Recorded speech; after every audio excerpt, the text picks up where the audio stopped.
बतावा था माँ संगी गुरु बाबा के कहानी, मैं बतावा था माँ भैया गुरु बाबा के कहानी। जीरकपुरी के धाम बाबा के सुंदर बानी, मैं बतावा था माँ संगी गुरु बाबा के कहानी, मैं बतावा था माँ भैया गुरु बाबा के कहानी। मैं बतावा था माँ संगी गुरु बाबा के कहानी, मैं बतावा था माँ भैया गुरु बाबा के कहानी। मैं बतावा था माँ संगी गुरु बाबा के कहानी, मैं बतावा था माँ भैया गुरु बाबा के कहानी। जीरकपुरी के धाम माँ बाबा के सुंदर बानी, मैं बतावा था माँ संगी गुरु बाबा के कहानी, मैं बतावा था माँ भैया गुरु बाबा के कहानी। जीरकपुरी के धाम बाबा के सुंदर बानी, मैं बतावा था माँ संगी गुरु बाबा के कहानी, मैं बतावा था माँ भैया गुरु बाबा के कहानी।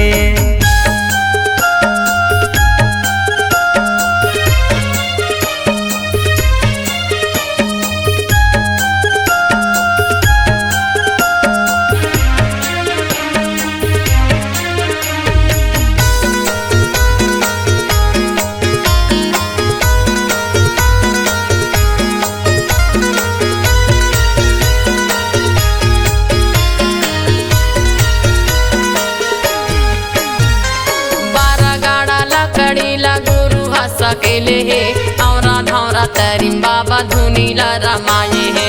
12 गाड़ा लकड़ीला गुरु है सकेले है, औरा धौरा तरीम बाबा धुनीला रमाए है। धुनीला रमाये है, धुनीला रमाये है, धुनीला रमाए है, धुनीला रमाए है, धुनीला रमाये है, धुनीला रमाये है, धुनीला रमाए है, धुनीला रमाए है। हवाई बड़े मंदिर छोड़े सादा के निशानी, मैं बतावा था माँ संगी गुरु बाबा के कहानी, मैं बतावा था माँ भैया गुरु बाबा के कहानी। जीरकपुरी के धाम बाबा के सुंदर बानी, मैं बतावा था माँ संगी गुरु बाबा के कहानी, मैं बतावा था माँ भैया गुरु बाबा के कहानी।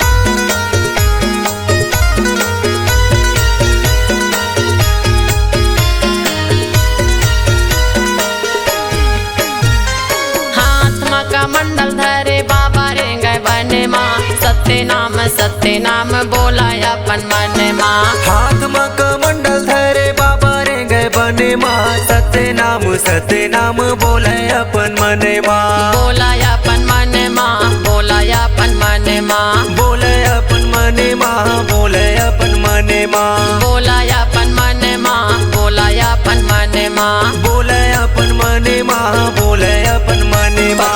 लौटाए है हाथ जो के नदिया के पानी, मैं बतावा था माँ संगी गुरु बाबा के कहानी, मैं बतावा था माँ भैया गुरु बाबा के कहानी। जीरकपुरी के धाम बाबा के सुंदर बानी, मैं बतावा था माँ संगी गुरु बाबा के कहानी, मैं बतावा था माँ भैया गुरु बाबा के कहानी।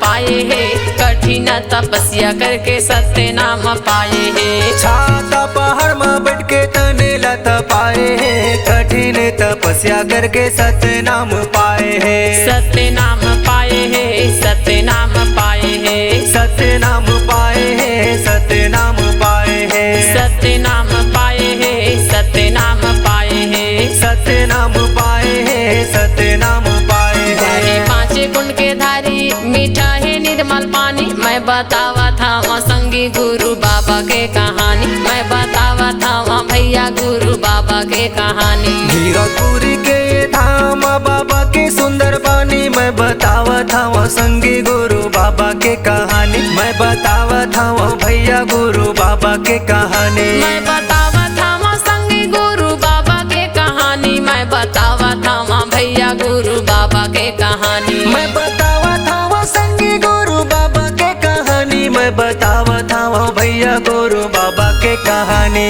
जगतपुरी के धाम माँ बाबा के सुंदर बानी मैं बतावत हूँ संगी गुरु बाबा के कहानी मैं बतावत हूँ भैया गुरु बाबा के कहानी जगतपुरी के धाम बाबा के सुंदर बानी मैं बतावत हूँ संगी गुरु बाबा के कहानी मैं बतावत हूँ भैया गुरु बाबा के कहानी मैं बतावत हूँ संगी गुरु बाबा के कहानी मैं बतावत हूँ भैया गुरु बाबा के कहानी मैं बतावत हूँ संगी गुरु बाबा के कहानी।